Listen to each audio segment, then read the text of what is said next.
Marian Rivera at Dingdong Dantes nagdiriwang ng kanilang 11th wedding anniversary ngayong araw.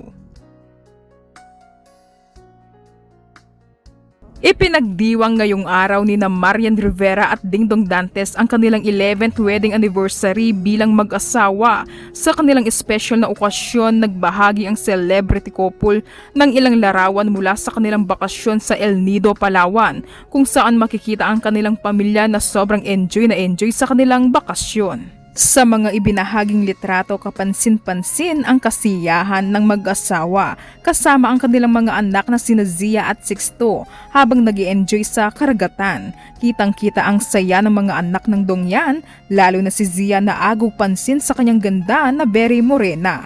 Parang Little Marimar si Zia dito na kasama si Pulgoso. Kasabay naman ng mga larawan na ibinahagi ni Marian at Dong, may matatamis naman na mensahe ang mag-asawa para sa isa't isa sa kanilang 11th wedding anniversary. Today is our wedding anniversary. Thank you for being my constant, my safe place, and my forever. I choose you always. You were exactly what our family would need.